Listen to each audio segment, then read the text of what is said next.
Brought to you by Penguin.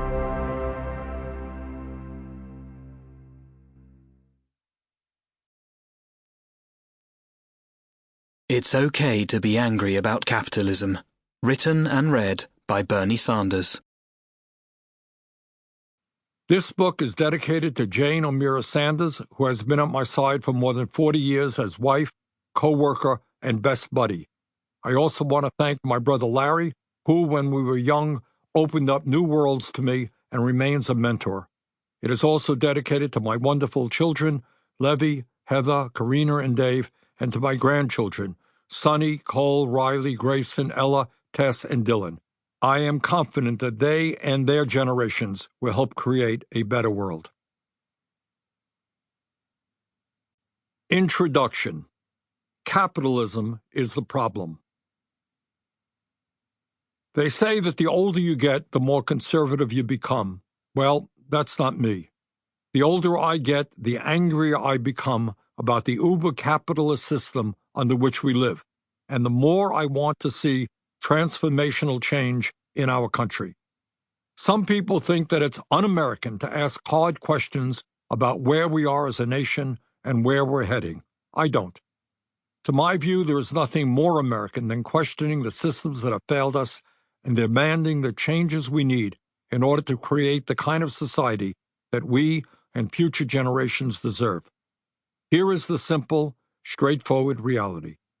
The uber-capitalist economic system that has taken hold in the United States in recent years, propelled by uncontrollable greed and contempt for human decency, is not merely unjust, it is grossly immoral.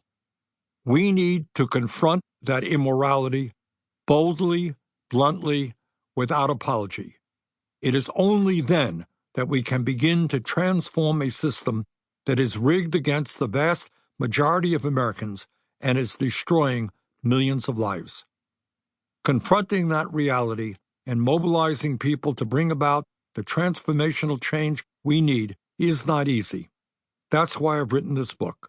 We need not only to understand the powerful forces that hold us down today, but equally important, to have a vision as to where we want to be in the future. It is my strong belief that in the wealthiest country in the history of the world, with exploding technological progress that will greatly increase worker productivity, we can finally end austerity economics and achieve the long-sought human dream of providing a decent standard of living for all.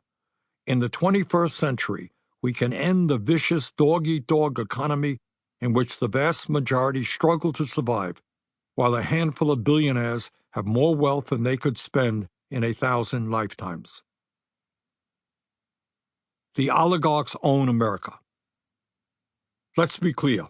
While the middle class continues to decline, the system we have today is doing extremely well for the people who own it.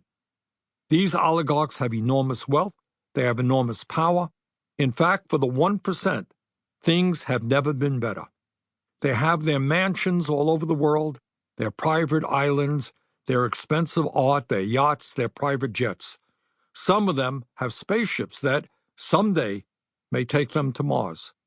These oligarchs like the way things are going, and, with unlimited resources at their disposal, will do everything possible to defend what they have and maintain the status quo. Yes, we live in a democracy, but they own that democracy. They spend tens of billions of dollars on campaign contributions to both major political parties in order to buy politicians who will do their bidding. They spend billions more on lobbying firms to influence governmental decisions at the federal, state, and local levels. That is why, over the last 50 years, we have consistently seen public policy that benefits the very rich at the expense of everyone else.